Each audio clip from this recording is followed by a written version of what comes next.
Greetings programs, welcome back to the Game Grid. You're back with Gaming Magic Mark. It's Baldur's Gate 3, and in this video I wanted to give you a quick rundown of the process involved for PC players in order to create a custom party of up to 4 characters, as you've seen me do on my other videos on the channel, for early access, for whatever it's worth for the next few days until we get the full release. This is how you do it.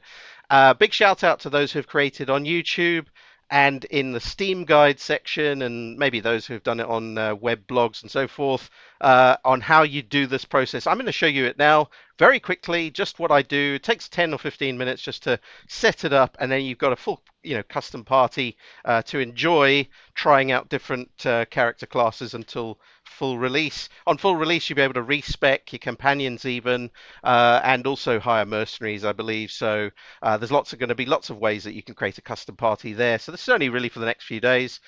And it's also something that I'm going to do with another video, is just actually show you one of the reasons that I do use this custom approach, and hopefully it can be useful to you.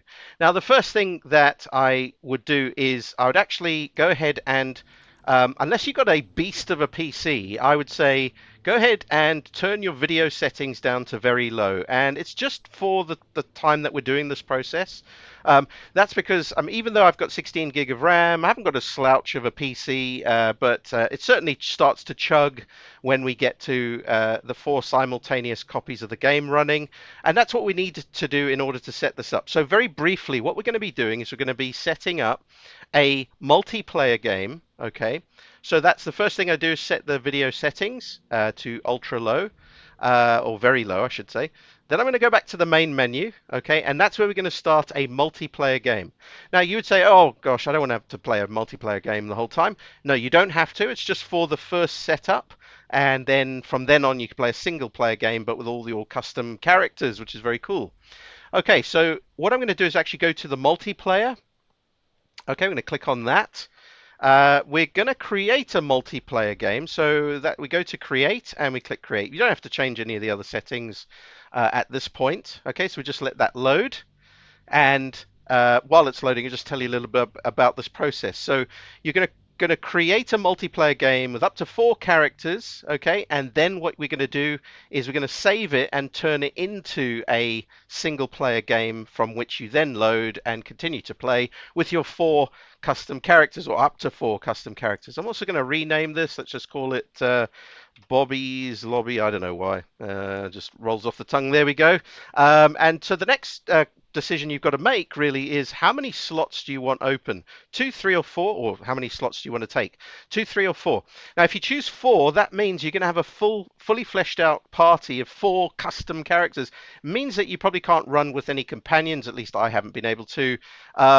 And so if that's what you want, great. That's what I had in the previous game that I'd loaded up there that you saw, 4 actual custom characters. Very cool if you want to try out different classes, but ahead of release, in order to sort of, decide what you want to go with, and see which is the most fun, perhaps. You can go, say, 3 slots. That opens up a slot. It means you're only going to create 3 custom characters, and you can always, drop in a 4th character, which is your companion, one of the companions, Will, Shadowheart, Lae'zel, etc.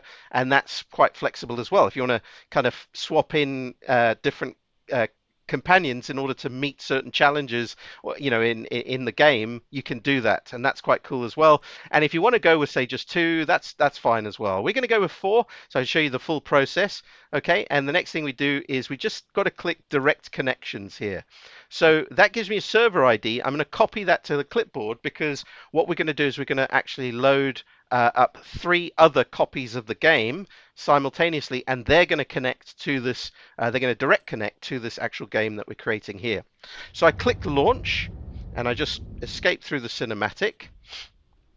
And here we go, we're at character creation. Okay, so just for the purposes of this, I'm not necessarily going to go through the character creation. I'll create 4 separate characters, but try to do that as quickly as possible. Let's just say we're happy with this one, okay?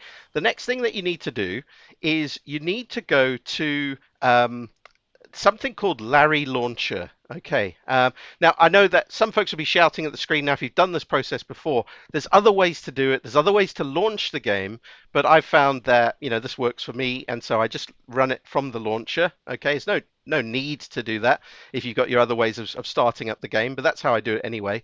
Now, where is that? It's under Steam Library, Steam Apps, Common, and then Baldur's Gate 3 and Launcher. In the Launcher folder, there's a file called larrylauncher.exe. Okay, you're going to launch that. All right, and so I'm going to, come to this. Now, the best thing to do is actually to launch it each time, because the launcher, I think, detects that if you've opened it once from the launcher, that you've already done that, and it doesn't try to open the game again. Okay, so what I'm going to do is just go to the desktop. Let's do that. Let's load up Larry Launcher again. Okay, so that keeps the other copy open, the parent copy, shall we call it, and then I'm going to click play, and that's going to open up a second copy of the game. All right, and what I'm going to do then is I'm going to connect to that parent copy, or rather at this point I'm not connecting, but eventually this second copy and the third copy and the fourth copy are going to connect to the parent copy of the game, which is going to launch the game properly, and we're going to have 4 separate custom characters. Okay, so it's just going to load. There we go. There's the other copy of the game. We can determine that as well by, if we do Alt Tab, we've got, 2 copies of the game running. There we go. And what you might want to do while you're waiting here is just Alt Tab to the Larry Launcher and shut that down, because then, of course, we're going to launch the Larry Launcher again. And we're going to do that for each one. And of course, at this point also, interestingly, it detects it's another copy of the game. We get fewer options. Let's click multiplayer here. And I'm going to click direct connect. Okay. And what we're going to do is we're going to control V to paste in, control and V on your keyboard to paste in the direct connect key or ID that you copied earlier from the direct connect option. Okay, so control V to paste it in, or click play. You can click paste as well, and then click accept. Now what that's going to then do is going to start the game and connect into that parent copy. You can see it now showing 2 users there. I'm just going to click class and select Ranger, let's say, and just, make it a male, don't know, whatever, just so that you can understand. Because, of course, at this point, you would go ahead and you would start to flesh out, create your second character as you would like to. But I want to make this as short as possible, so that's why I do that. All right. Now, let's go back out to the desktop. Okay. We're going to launch. Make sure Larry Launcher's not running. Okay. And if it did, just close it down. So we're starting another version of Larry Launcher. Click close, click play, and that's going to start the third copy of the game.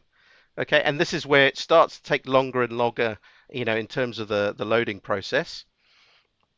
And of course, if your PC has got 8 gig of RAM and maybe an older graphics card, that's why the very low settings for video at least is going to help at this point. And I think, just from the PC's performance standpoint, obviously the game recommends you have an SSD, otherwise the load times are going to get even longer for you as you start multiple copies.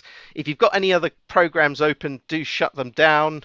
That will help speed this process up as well. So this is now number 3. Okay, so we got 1, 2, and the third one's just starting there, and you can see it's starting to chug along a little bit now. Okay, we follow the same process again. We click multiplayer, we go to direct connect, we paste in the ID, and we click accept, and that then joins us as the third player to the multiplayer game. Okay, now for this one, let's just go with Paladin, and I don't know, make a dwarf. Great. Okay, off we go. And notice how I'm not pressing venture forth at this point. Okay, each of these characters is going to be kind of waiting. Okay, and we're going to start the game by the parent, the original game that we started. Okay, so I close down Larry Launcher. I go back to the desktop. This is now the 4th game instance that we're starting. Okay, and of course, if you'd chosen 3 slots or 2 slots for your direct connect game, 2 characters, 3 characters, 4 characters, that then depends how many times you have to start the game. I chose 4, so I have to start it 4 times. And this would be the final one. If you're following along, thank goodness for that. And there we go. So we're almost done, and I can show you how to just complete this whole process. But of course, while you're waiting for that one to load, you could of course nip back and start to change some of the skills, and however you want that, those characters to be. Just go ahead and change their appearance and whatever you want to do, and you'll get better at it as the more you do it, of course. Make sure that you've done all the skills, abilities for each character, okay, and you're happy with it, including, the final step, which is just to pick the companion. Who do you dream of? The one that's going to interact with you. Now, in in the full launch, I believe that's all changing anyway, but it's just, the case as we start it now. So I'm just going to leave the defaults for each of those. I don't think it matters, but you get the idea. So now we've got the 4th copy of the game open. We're going to, again, follow the same process. So it's multiplayer, it's direct connect, it's paste in the ID, we accept it, and it joins us out as the 4th instance of the game. Now that's great. Now let's just make it, I don't know, fighter, who knows. Race, let's go for something interesting. Githyanki, okay, and that's going to be my 4th character. Okay, so now I've got the 4 slots, 4 characters. Let's just say I was happy with them. What you would actually do is you would go back to your parent copy, and you'll know this because you can actually see the boot icon. So you could kick these people who have joined your game, your multiplayer game. You could kick them out with that. We're not going to do that, of course, but what we are going to do is we're going to click venture forth, and that's just then going to say, oh, have you chosen the right companion? Are you happy with them? Yeah, that's fine, doesn't really matter. And I'm going to click venture forth. Okay, now that's then going to say waiting for others. So it's going to say ready and waiting for others. So now we need to go to each child window. And it doesn't really matter, but we just click venture forth, and I don't know, let's just do that. Okay, we click venture forth. Now that says waiting for others. We do that with this guy. Venture forth. Okay, waiting for others. And now we just need to do it with the pally dwarf. Click venture forth. There we go. And then the game is now going to start. Okay, and this is where it takes quite a bit longer. And of course, you could just go, you can sort of, alt tab between them, but really there's not much benefit to doing this. What I would do is I would shut down the Larry launcher at this point, because that's just consuming resources. And again, it's going to take a little while to load in the game properly, and if you want to, you could kind of just follow along. It doesn't matter really which game loads up first, which of the 4 instances of the game loads up first. They're all going to kind of load up at roughly the same time, but we want to make sure that we can identify the parent game, the first one that we joined the game with, and it's easy to do so. I'll show you what that is involved with that. We are effectively, what's left of this process now is to make sure that we find the parent version of the game, and that we start to disconnect ourselves from the other 3 copies of the game. So effectively the characters that joined in to the parent game instance. And we want to make sure that the game saves as well. We want to save our own version of the game. We want to save that, and then we are pretty much done. And what we can actually do is we can then load the game as a single player game, and we've got our 4 separate characters. So in brief, what have we done so far? Just as a sort of checkpoint while it's loading, we have created a parent copy of the game. With Larry launcher. Okay, we started it the first time. We created a multiplayer game, a direct connect one. We copied the ID for that. We then go and separately create another 3 instances of the game, and in multiplayer direct connect with that same ID to the parent game. We set up our 4 characters, and when we are happy with all 4 characters, that is when we then launch the game from each of the 4 instances, starting it first with the parent copy. I think that's probably the most important way to do it. You then wait for it to load, and of course this can take a little while, as we see there, and it depends very much on your laptop, your PC, whatever. It's going to load quickly or not. And eventually it's going to load in, and pretty much all will kind of load in at the same time. And here we go. Okay, and you'll all be on the Nautiloid. Okay, and you'll notice that we can switch to each of the characters as we see fit. And it's important just to follow the step at this point, just to make sure that we do this correctly. You don't want to quit the game at this point. You want to make sure that it's auto saves, okay, or that you save the game on the parent. And the parent was this elven barbarian here. So I'm just going to click with her. Okay, let's just see if we can click, and you should see it quick save. All right, auto save, I should say. Now, what I do at this point, I then go and I save the game properly. I make sure that, for example, yes, we have a save, because I did have an occasion where I lost the progress up to this point for some reason. So I'm going to call this multi-class, not multi-class, sorry, multi-custom save one. Let's just call that that. Doesn't matter. But just so that you've saved it yourself. So it's auto-saved it and you've saved it yourself. And you'll notice if I click escape here, I get quite a lot of options here. Whereas if I go to one of the subordinate characters, the ones that joined in, if I click escape, I only get resume or session. And that's how you know that they're not the parent character, or the parent instance of the game. I'm going to click quit game on this one. Okay. Now you know that, notice that the player left, but the character is still there. Okay. I'm going to go to this one, and this is our Pally Dwarf. I'm going to click, and I'm going to quit the game, and they will also leave.